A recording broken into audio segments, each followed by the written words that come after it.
Hello student, कैसे हैं आप लोग। और आज हम कर रहे हैं the part 11 of the general entry champion series. 24 video की सीरीज है जिसमें मैं आपको जनरल एंट्री में चैंपियन बनाऊंगा। और आज के लेक्चर में हम करेंगे the payment in full settlement. जब हम कोई पेमेंट या कोई रिसीट फुल सेटलमेंट में करते हैं तो क्या होता है। सर ये फुल सेटलमेंट क्या होता है, चलो मैं आपको बताता हूं। सिंपल सा केस बताता हूं। हुआ क्या कि मैं एक कंपनी हूं, रिलायबल पेन लिमिटेड मेरी कंपनी है, मैं सामान भी खरीदता हूं। तो मैंने एक सामान खरीदा मिस्टर आकाश, इसका नाम है mister Akash. I have purchase a good of ₹40,000 from mister Akash on credit. मैंने 40,000 का सामान आकाश से खरीदा ऑन क्रेडिट, मतलब मैंने अभी तक उसको पे नहीं किया। सामान खरीद लिया, पे नहीं किया। अब एक बात बताओ, अब इसके अलग अलग केस क्या हो सकते हैं। पहला केस कि देखो मैंने यहाँ पे परचेज गुड फ्रॉम मिस्टर आकाश तो है ही, तो जब मैंने कोई सामान खरीदता हूं, जब भी मैं किसी से सामान खरीदता हूं तो भैया मेरा परचेज अकाउंट आता है। अरे भाई जब मैं सामान खरीदूंगा, गुड्स खरीदूंगा तो 100% परचेज अकाउंट ही आएगा। और परचेज अकाउंट क्या होता है, हमेशा मेरा खर्चा अकाउंट है। खर्चा है, भाई मैं खर्चा कर रहा हूं ना, तो ये मेरा एक्सपेंस है। और एक्सपेंस जब जब बढ़ता है, जब जब एक्सपेंस बढ़ता है तो वो क्या हो जाता है, डेबिट होता है। ठीक है, मैंने आकाश से सामान खरीदा, भाई साहब जी को मैंने पे नहीं किए तो कोई प्रॉब्लम नहीं है, फ्यूचर में पे कर दूंगा। फ्यूचर में पे कर दूंगा, अभी तो मैंने पे नहीं किए ना, तो मैं आकाश का अकाउंट अपनी बुक्स में क्रिएट करूंगा। और आकाश मेरी बुक्स में लायबिलिटी है, भाई साहब मुझे उसको पे करना है। और जब मुझे किसी को पे करना होता है तो लायबिलिटी बढ़ रही है, मेरी लायबिलिटी बढ़ रही है ना, उसको पे करना है, फ्यूचर में लायबिलिटी बढ़ रही है। तो जब जब लायबिलिटी बढ़ेगी तो वो क्या हो जाएगा, क्रेडिट। तो मैं एंट्री क्या करूंगा, मैं एंट्री करूंगा, इसके एंट्री करूंगा। मैं यहां पे एंट्री करता हूं, मैं एंट्री करूंगा 18 मई को परचेज डेबिट करूंगा, क्योंकि मैंने सामान खरीदा। परचेज डेबिट, कितना डेबिट करूंगा, मैंने कितने का सामान लिया, 40,000 का, और मुझे आकाश को पे करना है, आकाश को पे करना है 40,000 रुपये। यहां तक तो क्लियर है, चलो सिंपल सी बात है, अभी तक आकाश को पे नहीं किया। उसके बाद ये मैंने एंट्री कब की, ये मैंने एंट्री की 18 मई को। फिर मेरी 20 मई को एंट्री क्या होगी, लिखा हुआ है paid Akash in full settlement 39,000 in cash. मुझे आकाश को पे करना था, मैंने यार मुझे कितना पे करना है आकाश को, मुझे पे करना है 40,000 रुपये। मैंने आकाश को फोन किया, यार आकाश कुछ तो डिस्काउंट देना यार, आकाश कुछ तो डिस्काउंट दे। आकाश ने बोला चल तू पे कर दे, 39,000 पे कर दे in full settlement. Full settlement का मतलब होता है, फुल सेटलमेंट का मतलब होता है कि मुझे उसको देने थे 40,000 पर वो 39,000 में मान गया, चलो ठीक है भाई 39,000 रुपीज दे दे। इसका मतलब है मुझे 1,000 रुपए डिस्काउंट मिल गया, मुझे डिस्काउंट मिल गया 1,000 रुपए। सर कैसे, अरे आप कोई शॉप पे जाते हो, आपने 40,000 का कोई सामान लिया और आप उस दुकानदार को बोला, आपने 40,000 का सामान ले लिया, 2 दिन बाद आपको, आप जब देने गए पैसे, बोला यार मेरे पास 39,000 नहीं है, यही रख और मेरा हिसाब खत्म, हिसाब खत्म कर। मतलब आपने 39,000 देके 40,000 का हिसाब रफा दफा कर दिया, मतलब आपको इनडायरेक्टली 1,000 रुपये डिस्काउंट मिल गया। फुल सेटलमेंट का मतलब हो गया, सेटलमेंट हो गया, ये 40,000 का हिसाब हो गया, मैं 39 दे दिया, अब फ्यूचर में 1,000 रुपये पे नहीं करूंगा। तो इसकी एंट्री बताओ। देखो मैंने क्या किया, उसको पे किया, मैंने उसको पे कितना किया, फॉर 39,000। एक बात बताओ, कैश क्या है, कैश क्या है, सर मेरा एसेट है। जब मैं उसको पे कर रहा हूं तो मेरा एसेट कम हो रहा है, मेरा एसेट कम हो रहा है, हाँ सर एसेट कम हो रहा है, तो ये क्या हो जाएगा, क्रेडिट हो जाएगा, मेरा एसेट हो जाएगा क्रेडिट, क्योंकि मेरा एसेट क्या हो रहा है, कम हो रहा है। ओके चलो क्रेडिट हो गया 39,000। अब एक बात बताओ, मेरा और आकाश का हिसाब कितने का था, मेरा और आकाश का हिसाब कितने का था, सर आपका और आकाश का हिसाब 40,000 का था। तो मैं अपनी बुक्स में आकाश का जो नाम काटूंगा वो 40 से काटूंगा या 39,000 से काटूंगा। देखो यहां पे कंसेप्ट समझने की आपकी बारी है। देखो मैंने मेरा और मेरी बुक्स में, मेरी बुक्स के अंदर आकाश का अकाउंट 40,000 से आ रहा है। कितने से आ रहा है, 40,000 से। मैंने उसको पे कर दिया, मैंने उसको 40,000 की जगह 39,000 पे कर दिया। पर ये मेरा हिसाब अब नील हो गया। अब आकाश का नाम मेरी बुक्स में आना नहीं चाहिए। सर क्यों नहीं आना चाहिए? फॉर 40,000 रुपीज है तो आपने तो 39 पे किया, 1000 फ्यूचर में पे करोगे? नहीं पे करूंगा, वही तो क्वेश्चन में लिखा हुआ है फुल सेटलमेंट। इसका मतलब है कि मैंने उसका जो हिसाब है वो 40,000 से किया है, ना कि 39,000 से। तो मेरा हिसाब 40,000 का हुआ है। तो यहां पे मेरा और आकाश का जो हिसाब है वो 40,000 से हुआ है। आकाश मेरी बुक्स में क्या था? आकाश मेरी बुक्स में लायबिलिटी था। अरे भाई आकाश मेरी बुक्स में लायबिलिटी था, और जैसे ही मैंने उसको पे किया मेरी लायबिलिटी कितने से कम हो गई? 40 से कम हो गई। नहीं सर 39 से कम हुई है, नहीं 40 से कम हुई है। मेरा हिसाब 40 का था ना, तो मैंने अपनी बुक्स में लिखा था भाई साहब मुझे आकाश को 40,000 पे करने हैं। अब मैंने 40 की जगह 39 पे किए फुल सेटलमेंट में, पर मेरी लायबिलिटी तो 40 से कम हुई है। और जब जब लायबिलिटी कम होती है तो वो क्या हो जाता है? डेबिट हो जाता है। जब जब लायबिलिटी कम होती है तो वो क्या हो जाता है? डेबिट। अब एक बहुत बड़ी समस्या आ गई। डेबिट हो रहा है 40,000 का, क्रेडिट हो रहा है आपका 39,000 का। एक बात बताओ, मैंने 40 की जगह मैंने उसको 39,000 दिए तो मुझे 1000 रुपए का डिस्काउंट मिला? हाँ मिला ना। तो जब आपको 1000 रुपए का डिस्काउंट मिला तो आपके लिए तो डिस्काउंट आपको रिसीव्ड हुआ, और आपके लिए तो इनकम। आप आकाश के एंगल से मत सोचो भाई साहब, आप अपने एंगल से सोचो। आपको 1000 रुपए का डिस्काउंट मिला, हाँ मुझे डिस्काउंट मिला क्योंकि मुझे 40 पे करने थे, 39 पे किया, 1000 का डिस्काउंट। और जब डिस्काउंट मिलता है तो वो मेरी इनकम है, और जब इनकम होती है तो वो क्रेडिट होता है। ये मेरी इनकम है। कितने की इनकम है? 1000 रुपए। और जब इनकम बढ़ती है तो वो होता है क्रेडिट। तो एंट्री क्या होगी? अरे भैया मुझे 1000 रुपए का डिस्काउंट मिला है तो मेरे लिए इनकम है, उसके लिए खर्चा होगा। मैं तो अपनी बुक्स में एंट्री कर रहा हूं ना, तो मैं एंट्री क्या करूंगा कि यहां पे एंट्री करूंगा आकाश अकाउंट डेबिट, 20 मई को एंट्री करूंगा, आकाश को डेबिट करूंगा, Akash account debit 40,000 rupees to cash. मैंने उसको कैश पे किया 39,000, और बाकी का बल्ले बल्ले मुझे डिस्काउंट मिल गया 1000 रुपए। बात समझ में आई या नहीं आई? आपको नहीं समझ में आई? तो यहां पे क्या हुआ, मैंने फुल सेटलमेंट कर दिया। तो अब आप देखो आकाश 40,000 से क्रेडिट हो रहा था, यहाँ पे 40,000 से क्रेडिट, यहाँ पे 40,000 में डेबिट। मेरी बुक्स के अंदर आकाश का रोल खत्म। मैंने उसको पे किया 39,000 और 1000 रुपए मुझे डिस्काउंट मिला। क्लियर है? समझ में आ गया? हाँ समझ में आ गया। अभी इसी का अपन केस 2 करते हैं। देखो क्या, देखो बड़ा मजेदार है। मैंने एक गुड्स खरीदा हेमंत से ऑन क्रेडिट। मैंने एक हेमंत से सामान खरीदा 75,000 का क्रेडिट पे। चलो purchase goods from Hemant rupees 75,000 on credit. अगर देखो मैंने आपको बताया था, रूल्स बताया था नीचे कि 4 रूल्स, अगर क्वेश्चन में नहीं लिखा हो पैसा दिया या नहीं दिया तो आप एज्यूम करोगे। अगर पार्टी का नाम मेंशन है तो क्रेडिट ट्रांजैक्शन है। तो मैंने क्या किया, मैंने परचेज किया, मैंने गुड्स परचेज किया, और जब मैं परचेज करता हूं तो मेरा खर्चा होता है। खर्चा हमेशा डेबिट होता है जब जब क्रिएट होता है।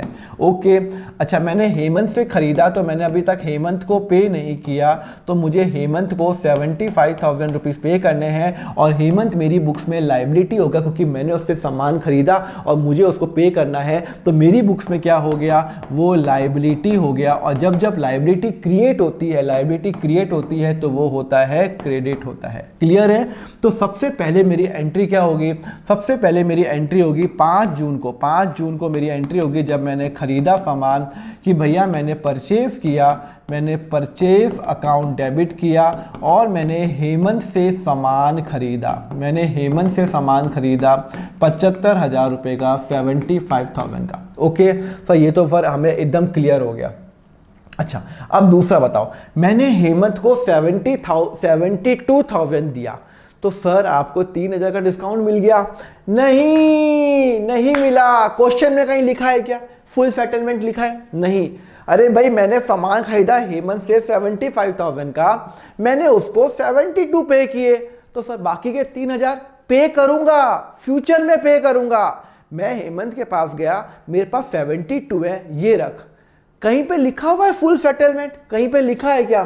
सर नहीं लिखा हुआ। अगर लिखा होता तो मैं 3,000 रुपये डिस्काउंट मिल गया मुझे, पर मैं तो 72 दे के आया हूं, बाकी के 3,000 बाद में दूंगा। अभी नहीं दिया, अभी पैसे नहीं थे भैया मेरे पास, मैंने 72 ही दिया। अच्छा 72 दिया, तो आपने कैश कितना दिया? 72 दिया। और आपने जब 72,000 कैश दिया तो आपका तो एसेट कम हो गया ना, आपका तो एसेट कम हो गया। और जैसे ही मेरा एसेट कम होता है तो भाई साहब वो हो जाता है क्रेडिट हो जाता है। क्या हो जाता है? क्रेडिट। आपका एसेट 72,000 से कम हो गया तो एसेट कम हो गया। अच्छा, मेरा और हेमंत का हिसाब कितने का था? 75 का। अभी हेमंत और मेरा हिसाब कितने से कम हुआ? सर 75 से कम हुआ? नहीं, 72 से हुआ ना। पिछले क्वेश्चन में फुल सेटलमेंट था, इधर फुल सेटलमेंट नहीं है। इसका मतलब है मेरा और हेमंत का हिसाब सिर्फ और सिर्फ 72 से हुआ। तो जो मेरी लायबिलिटी थी, हेमंत मेरी बुक्स में लायबिलिटी था, तो जो मेरी लायबिलिटी जब मैंने उसको पे कर दिया 72,000 तो मेरी लायबिलिटी 72,000 से कम हो गई है। और जब जब लायबिलिटी कम होती है तो वो डेबिट होता है, जब जब कम होती है तो डेबिट होता है। तो एंट्री क्या करूंगा? मैं एंट्री करूंगा Hemant account debit to cash. मेरी लायबिलिटी 72,000 से कम हुई है, ना कि 75 से। तो मैं एंट्री करूंगा 8 जून को, मैं एंट्री करूंगा कि भैया मैंने हेमंत को पे किए, मेरी लायबिलिटी कम हो गई है 72,000 और मैंने कैश पे कर दिया 72,000। क्लियर है? नहीं क्लियर है? तो इसका मतलब है 75,000 मुझे हेमंत को देने थे, 72 मैं दे चुका, बाकी के 3,000 में फ्यूचर में दूंगा। तो लायबिलिटी 72 से कम हुई है। लास्ट क्वेश्चन के अंदर फुल सेटलमेंट था तो मुझे 1,000 रुपए फ्यूचर में नहीं देने। इस क्वेश्चन में कहीं नहीं लिखा फुल सेटलमेंट, इसका मतलब है बाकी के 3,000 मुझे फ्यूचर में देने हैं। हेमंत ने कुछ माफ नहीं किया। तो देखो 75,000 से क्रेडिट, 72,000 से डेबिट, अल्टीमेटली नेट मुझे 3,000 रुपए उसको और देना है। क्रेडिट 75 माइनस 72, 3,000 रुपए और देने हैं। ठीक है, चलो एक और हो गया। चलो अब एक काम करते हैं, केस नंबर 3 करें। क्या लिखा हुआ है? 24 को मैंने मानव को सामान बेचा 80,000 का। सोल्ड गुड्स टू मानव, मैंने मानव को सामान बेचा 80,000 का। जब मैं किसी को सामान बेचता हूं तो मैं सेल्स अकाउंट करता हूं। क्या करता हूं? Sales account.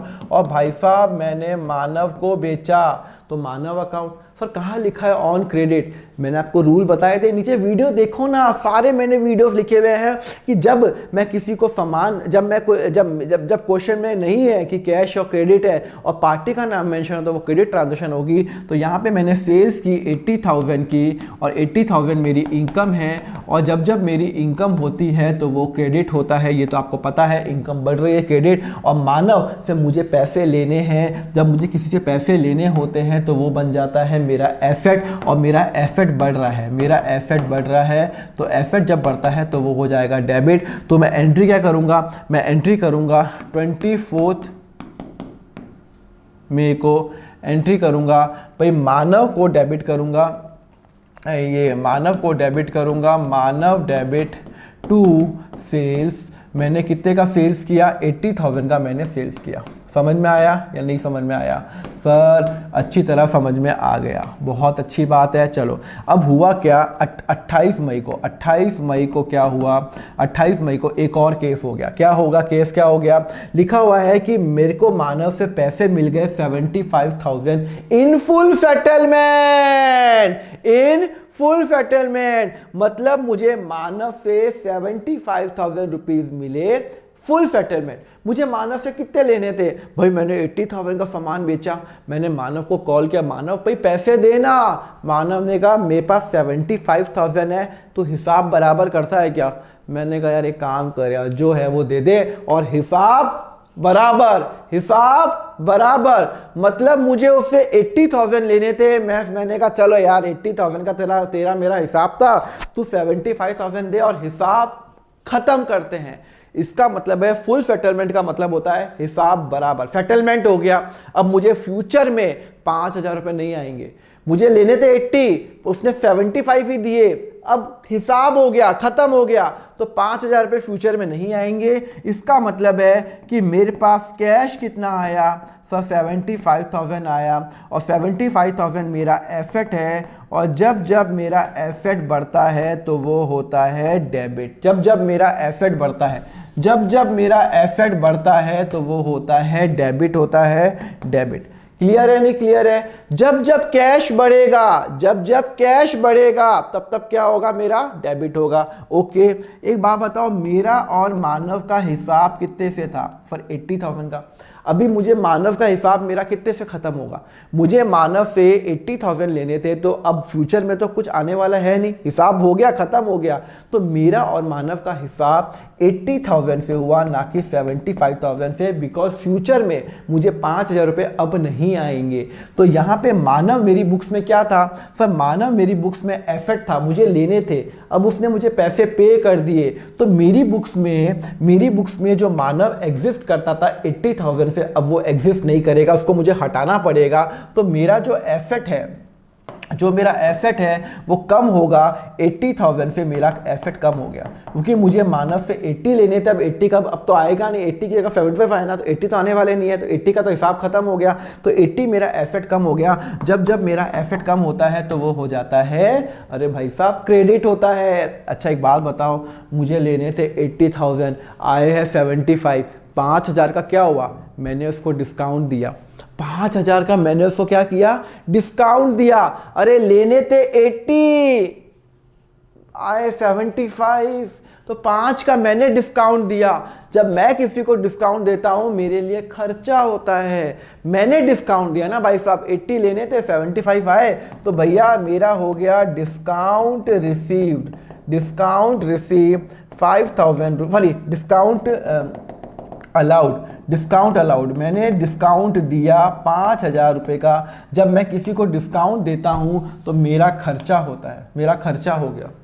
मैंने 5,000 का भाई साहब जी को डिस्काउंट दे दिया मानव को, तो जब मैंने डिस्काउंट दिया है तो मेरा खर्चा हो गया। और जब जब खर्चा होता है तो वो डेबिट होता है। जब जब खर्चा होता है तो वो क्या होता है? डेबिट होता है। अब इसकी एंट्री करो, इसकी एंट्री करूँगा कि भैया मेरे पास कैश आया, डेबिट कितना आया? 75,000 का। फिर मैंने उसको डिस्काउंट दिया, तो मैंने जब डिस्काउंट देता हूँ तो मैं डिस्काउंट अलाउड करूँगा, 5,000 से मैं डेबिट करूँगा। और मेरा और मानव का जो हिसाब था वो मेरा एसेट कितने से कम हुआ? 80,000 का। अब आप देखोगे मानव डेबिट हो रहा है 80 से, क्रेडिट हो रहा है 80 से, अल्टीमेटली मेरा हो गया। क्लियर है? बात समझ में आ गई आपको? फुल सेटलमेंट का मतलब है फ्यूचर में नहीं होगा। चलो एक और केस करते हैं फटाफट। क्या है? मैंने सतीश को सामान बेचा 8,000 का 10 अप्रैल को। तो 10 अप्रैल को जब मैं किसी को सामान बेचता हूँ, जब मैं किसी को सामान बेचता हूं तो 8,000 का सामान बेचा और मैंने सतीश को बेचा, तो सतीश से मुझे पैसे लेने हैं। अरे लेने हैं ना 8,000 रुपये, तो सतीश से 8,000 रुपये लेने हैं। और सतीश, सेल्स मेरी इनकम होती है, ये तो आपको पता है। और जब जब मेरी इनकम क्रिएट होती है तो वो होता है क्रेडिट होता है। सतीश मेरा एसेट बन रहा है, क्योंकि मैंने सामान बेचा तो सतीश मुझे फ्यूचर में पैसे देगा, तो वो मेरा एसेट बन रहा है। तो जब जब मेरा एसेट क्रिएट होता है तो वो क्या हो जाता है? डेबिट। क्लियर है? तो मैं एंट्री क्या करूंगा? मैं एंट्री करूंगा भाई कि सतीश भाई मुझे तेरे से पैसे लेने हैं। कितने रुपए लेने हैं? 8,000 रुपये लेने हैं। और मैंने तेरे को सेल्स जो की है वो 8,000 रुपये की है। ओके, फिर वो बोलता है सतीश ने मुझे 7,600 रुपये दिए। एक बात बताओ, मुझे कितने रुपए लेने थे उससे? 8,000। उसने मुझे कितने दिए? 7,600। तो फ्यूचर में वो 400 देगा या नहीं देगा? कौन बोला कि नहीं देगा? अरे देगा भाई, क्यों नहीं देगा? कहीं लिखा है फुल सेटलमेंट? नहीं। मैं सतीश को बोला भाई पैसे पे कर, सतीश ने कहा अभी मेरे पास 7,600 है। मैंने कहा वो तो पे कर। फुल सेटलमेंट कहीं लिखा है? नहीं। इसका मतलब है बाद में फ्यूचर में भी वो 400 रुपये देगा। तो मेरे पास कैश आया 76,000 और भाई साहब मुझे सतीश ने पे किया, तो 76,000 का मेरा हिसाब हुआ। मेरा हिसाब 76,000 का हुआ, ना कि 80,000 का। मुझे लेने थे 80, आए 76, तो 76,000 मेरा कैश बढ़ गया। जब सॉरी 7600 ना, 7600 मेरा कैश बढ़ गया। और जब जब मेरा कैश बढ़ता है, एसेट बढ़ता है, तो वो क्या होता है? एसेट बढ़ता है तो क्या होता है? तो जब जब एसेट बढ़ता है तो वो डेबिट होता है, तो ये डेबिट हो गया। क्या हो गया? डेबिट हो गया। एसेट बढ़ रहा है ना, कैश आ रहा है। मेरा और सतीश मेरी बुक्स में क्या था? एसेट था। मेरा और सतीश का हिसाब 7,600 का हुआ, तो 7,600 से मेरा एसेट कम हो जाएगा, और जब जब मेरा एसेट कम होता है तो वो क्या हो जाता है, क्रेडिट। तो मेरा जो एसेट है वो कम हो जाएगा, कितने से कम हो जाएगा, 7,600 से, तो वो हो जाएगा क्रेडिट। जब जब एसेट कम होगा तो क्रेडिट। तो ओके, तो मैं एंट्री क्या करूंगा, मैं एंट्री करूंगा कैश अकाउंट डेबिट। कब कब कब की बात है, 12 अप्रैल, ये 12 अप्रैल की है। तो cash account debit to Satish account, मुझे कितने रुपए आए भाई, मुझे तो 7,600 रुपये ही आए, मुझे कोई 8,000 रुपये नहीं आए, 7,600 रुपये आए। तो 7,600 रुपये का मेरा और उसका हिसाब हुआ है, तो मेरा एसेट 7,600 से कम होगा। अगर यहाँ पे फुल सेटलमेंट होता तो यहाँ पे मैं 8,000 लिखता, पर फुल सेटलमेंट नहीं है, इसका मतलब है फ्यूचर में 4,000 रुपये आएगा। डेबिट हो रहा है 8 से, क्रेडिट हो रहा है 7,600, 400 रुपये अभी भी आने बाकी है। क्लियर है? तो यहाँ पे मैंने आपको फुल सेटलमेंट का पॉइंट बता दिया। ओके, अच्छा लगा तो लाइक करो ना, बिना लाइक किए मत जाना। आप लाइक करते हो तो मुझे पर्सनली बड़ा अच्छा लगता है, और यूट्यूब तो ऐसे तो शो करेगा ज़्यादा से ज़्यादा लोगों को। तो आपका लाइक, आपका कमेंट, आपका इंटरेक्शन बड़ा इंपॉर्टेंट है, तो यस लाइक जरूर करना। एंड जब नेक्स्ट सेक्शन में हम पढ़ेंगे about the trade discount and the cash discount का पॉइंट। एंड जब सब्सक्राइब जरूर कर देना, आप सब्सक्राइब करोगे वीडियो आएगा, आपको नोटिफिकेशन आ जाएगा। ठीक है? तो yes do contribute any amount if you want to contribute. Super thanks में टेलीग्राम चैनल है, व्हाट्सएप ग्रुप है, ज्वाइन कर लेना। accountfunder.com पे जाओ, पूरा कोर्स वहां पे अवेलेबल है। 11th का 160 आवर्स का 400 क्वेश्चन मैंने सॉल्व किए व्हाइट बोर्ड पे स्टेप बाय स्टेप के अंदर, तो वहां पे देख लेना। एंड जब बहुत ही रीजनेबल प्राइस पे, एंड सब्सक्राइब जरूर कर लेना अगर आपको मेरा चैनल अच्छा लगा। Thank you very much, have a nice day, take care.